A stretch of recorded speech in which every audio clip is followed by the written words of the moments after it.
Honorable members, can I ask that even when you are heckling, which you are allowed to do, please don't drown the speaker. My time.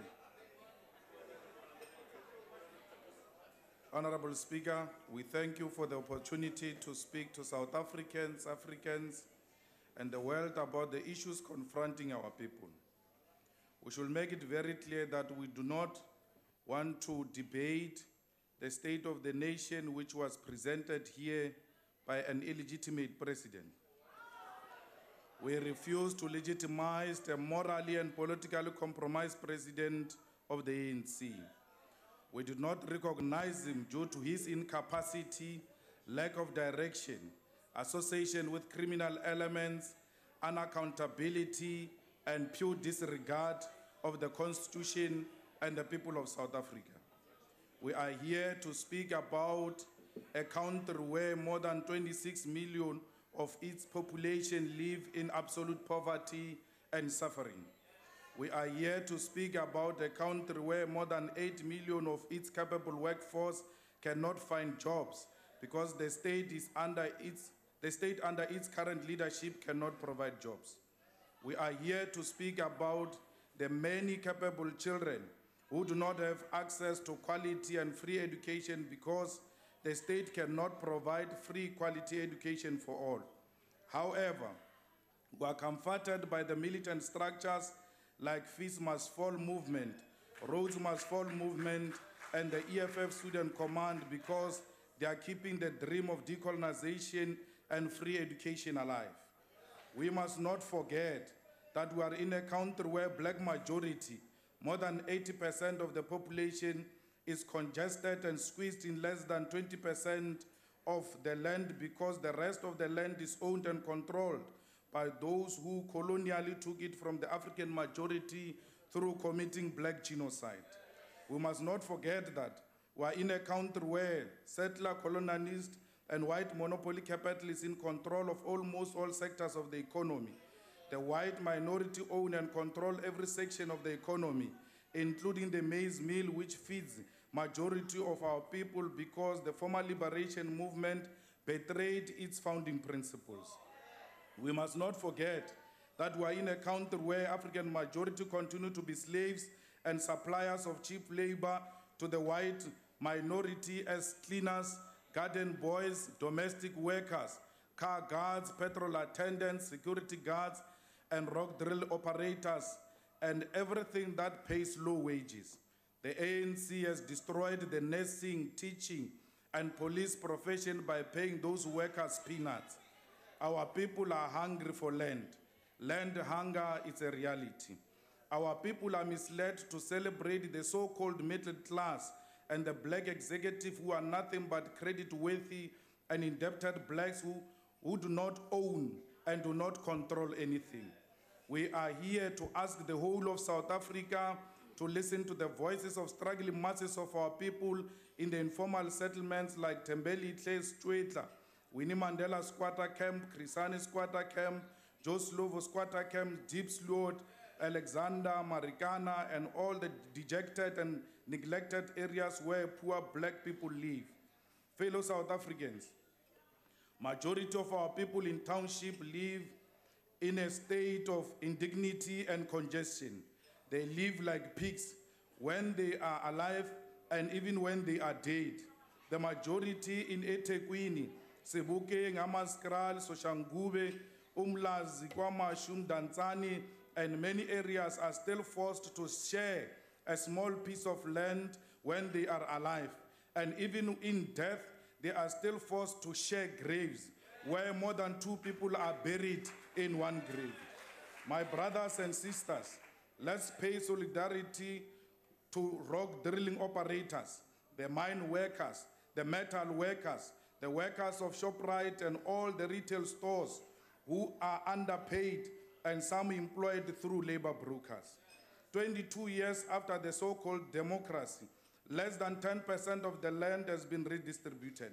We want to reveal the obvious fact that if it takes 22 years to redistribute 10% of land, it will take ANC 100 years to redistribute at least 50% of the land. Our economy is just a consuming economy, and we are unable to manufacture and produce even basic consumer goods and services just such as phones, televisions, cars, many food items, teaspoons, matchsticks, toothpicks, and clothes. What kind of a self-respecting country fails to produce food for itself despite the availability of arable land? More than 10 million workers who wake up every day to sell their labor, they do not get any living wage, and they do not qualify for houses, cars, clothes, and education for their children. Many black South Africans die because they cannot afford medication. We speak of these realities because the so-called president of South Africa never pointed to those realities. We are aware that during your so-called State of the Nation, you did mention about the relocation of Parliament to one city.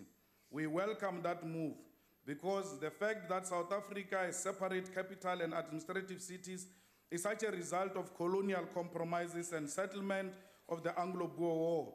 And while many Africans died in that war, they were not part of ultimate political settlement in the early 1900s. More than money, it is politically correct for South Africa to have one capital city to affirm its own identity as a post-colonial political territory, not unworkable capital cities that waste resources of our people. We want to make it clear to Honorable Thabang Makwetla to know that we will never sing this term. This term is another compromise which is not justifiable. No ruling, neither a court or prison can force us to sing a song of the apartheid murderers. On the 11th of February 2016, we decidedly and courageously refused to be addressed by illegitimate and morally compromised human being who happens to be president of the ruling party and our country. In our previous life, we uncritically accepted so many lies, fictions, and conspiracy theories created about you, Mr. Zuma. And our fear of third term as well misled us. But the signs were there. Your questionable political life and the events that led you to become a president is a sign that indeed we should have opened up to those signs.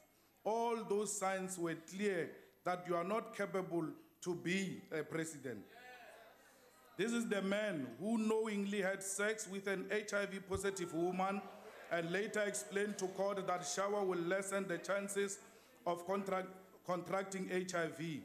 We are now a laughingstock of the world. This was another sign of us. This was another sign shown to us that you are incapable of becoming a president, but we ignored that. This is the man who knowingly impregnated a friend's child despite that he had many wives at home. This was another sign that you are bad with judgment.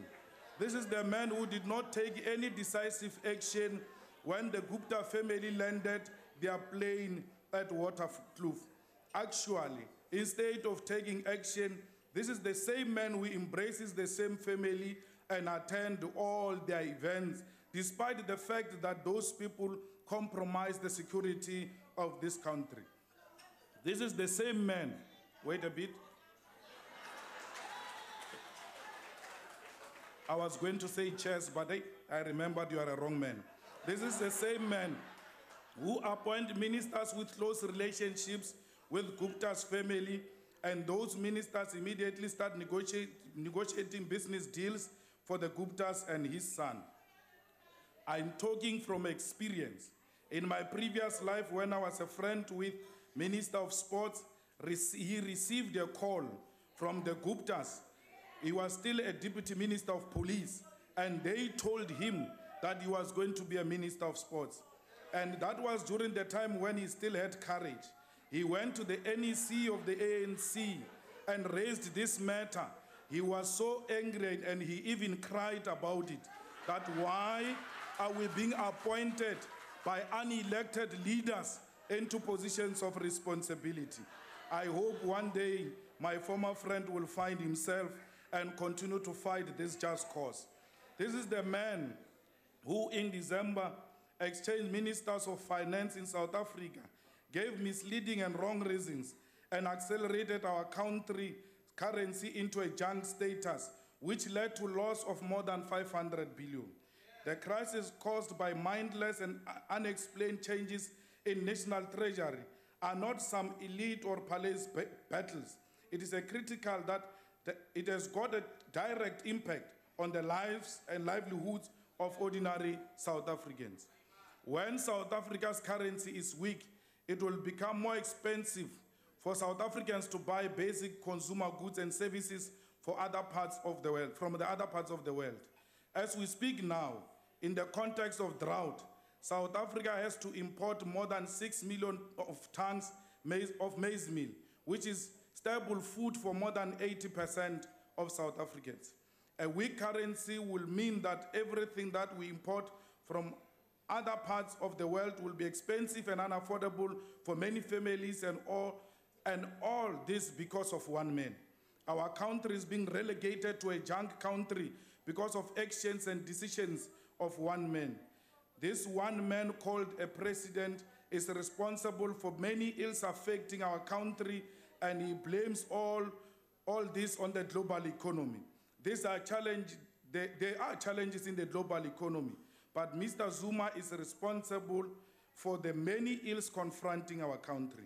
Alongside Mr. Zuma's unforgivable blunders are ministers and premiers who learn from the best and replicate the same form of corruption and unaccountability in their department and provinces. The Premier of Free State, Ace Magashule, is the most corrupt Premier in South Africa who's not accountable to anyone. The man is untouchable. The Premier of Mpumalanga Province is the most corrupt Premier in South Africa who plays part in the disappearance of his opponents in his province and loot as he wishes. The Premier of Northwest is also corrupt, plays a part in the disappearance of opponents in his province and not being held accountable.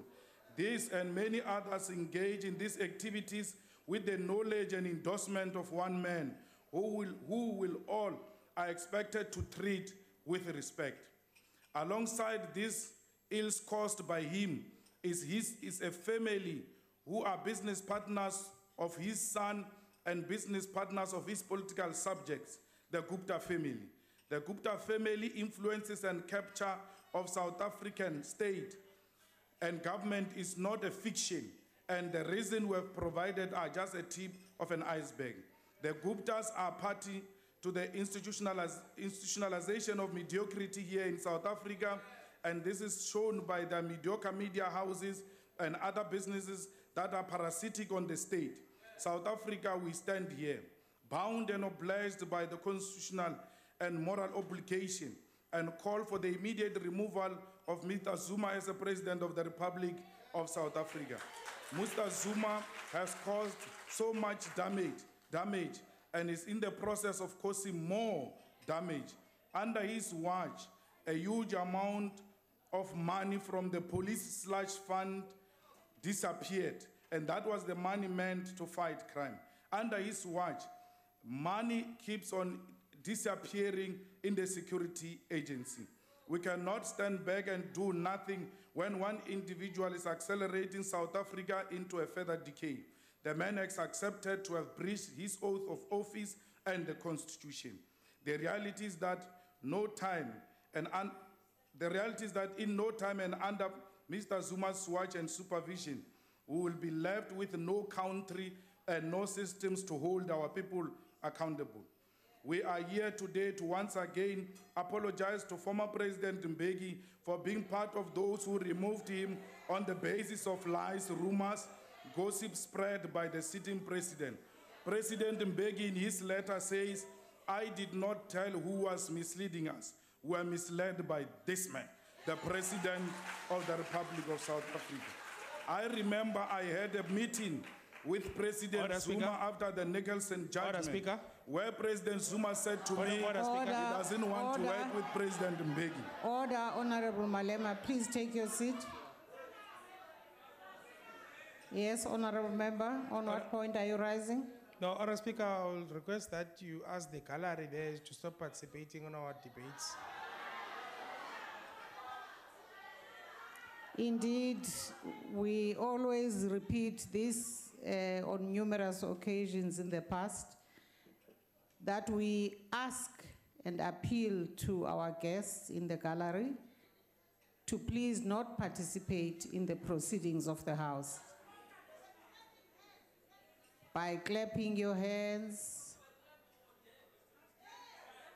or in any other way participating in the proceedings, because we want to welcome you all to be part of this joint sitting only by sitting and observing in an orderly fashion. Thank you very much. Proceed, Honorable Malema. I led the charge on the removal of President Mbeki after the meeting I had with President Zuma, where he made it very clear to me that he's not prepared to work with President Mbeki. This is despite the fact that the former president of the Youth League, Mbalula, called me from the mountain and encouraged me not to participate in that activity of removing Mbeki because it will cause a problem. That's why I know that Mbalula has got capacity to see wrong things. He just needs to come around. Had we listened to him, we will not be in this state. For those who do not know, Mbalula discouraged us from calling for the removal of President Mbeki. We apologize to President Mandela for allowing Mr. Zuma to reign his legacy and turning South Africa into a junk country.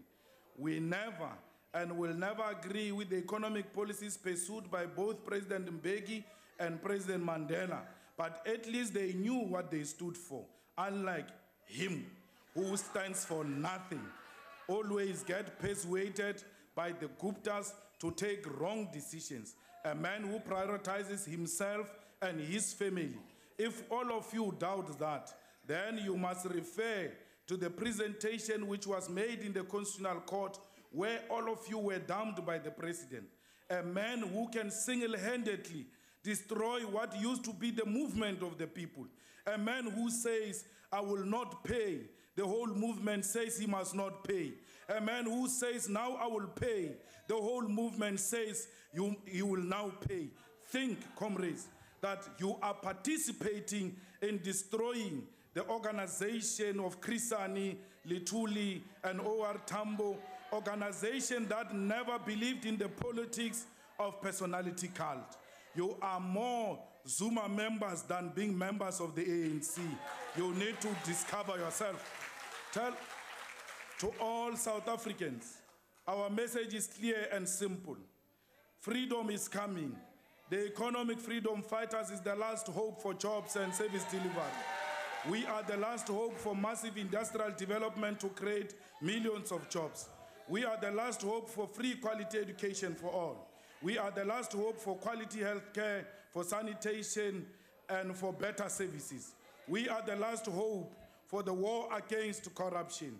The EFF is the last hope for the people of Stretla, of Mdantsane, Umlazi, Soweto, Makwilering, Bushbuck Ridge, Orange Farm, Guguletu, Kailicha, Umtata, and all areas where there are no jobs and basic services for our people.